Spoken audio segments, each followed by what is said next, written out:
The other day I was reading the Infratil annual report, or parts of it, and there were some really interesting numbers in there about the way things have developed in the last 25 years or so. Since the introduction of the iPhone in 2007, the capacity of mobile phone networks has increased 25,000 times. Even more amazingly, in the last 2 years, more man-made data has been created than in the previous 10,000 years. That's just staggering. In the last 26 years, CO2 emissions have increased 15% at the very time that we're trying to reduce them. And that is while the cost of generating solar power and wind power has decreased dramatically in that same period. New Zealand's over 65 population has increased 90% in that period, and the life expectancy has increased 4.8 years to 81.6 years. In Australia, they've done even better, with 83.5 years for life expectancy. Interest rates on New Zealand government 5-year bonds has decreased from 6.8% to 0.7%. These are just some of the amazing figures that are there. But one of the things that it tells us is that people will be living longer, they will be working longer, retirement will last longer, interest income on fixed interest investments in retirement will be much less, borrowing costs will be less, while data will continue its relentless, massive growth.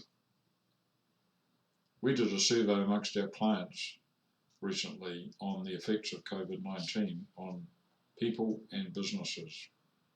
Thank you so much if you participated. We got a really good response rate to that survey. And I'd like to share with you some of those key findings that we found from the survey. The majority of our clients were unaffected or even in fact doing better than they were before. Few have laid off staff or are planning to lay off staff, although many now have staff working from home at least some of the time, as we do. For most clients, costs stayed the same or in fact slightly increased.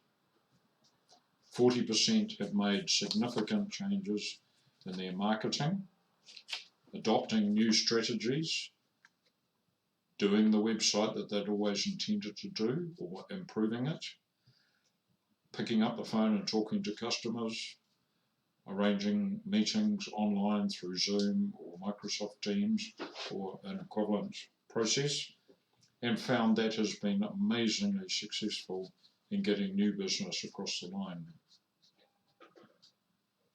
One of our clients found that offering 90-day terms got one key job in over the line that kept their staff working in their factory situation. Most people have maintained their prices, with some actually planning to increase. We probably all found that at the supermarket, haven't we? Spending money there has been a lot more than it used to be. 60% have a budget. 35% haven't got a budget, but they've been managing without one. So they've been thinking about it and planning, even if it's not in paper or in the computer. Amazingly, again, hardly anyone has taken a mortgage holiday. And I was amazed at that because I thought more people would do that as a precaution. 50% of our clients have a business plan. That's really encouraging, and it's been really helpful to adapt and to cope going through. There are, of course, exceptions amongst our clients, those involved in tourism, with rental properties in tourist-related areas, running events type businesses. Many of them have found that business has either gone completely or is dramatically reduced from what it was before. Some of that won't change until the borders reopen, and who knows when that will be. Another amazing thing is that house prices don't seem to have gone down. In fact, they've either stayed the same or gone up. And that may well continue to be the case because few people are selling, people are uncertain, and until something forces them to do that, or they make a lifestyle choice to move somewhere where it's warmer or retirement, that will probably continue to be the case. There'll be less pressure from immigration forcing house prices up, but there's still a dramatic shortage in house availability. Petrol price is down a lot from what it was before, and that's helpful in terms of people needing to drive around.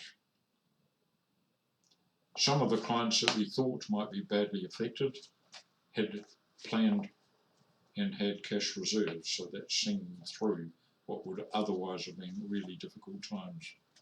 The IRD loan scheme has been really beneficial, and that's helped many people, many of our clients, just to pull through in that tough time in between the lockdown 2 and coming out of into running normally as they were before. The government guaranteed loan scheme has been a disaster, complete fiasco.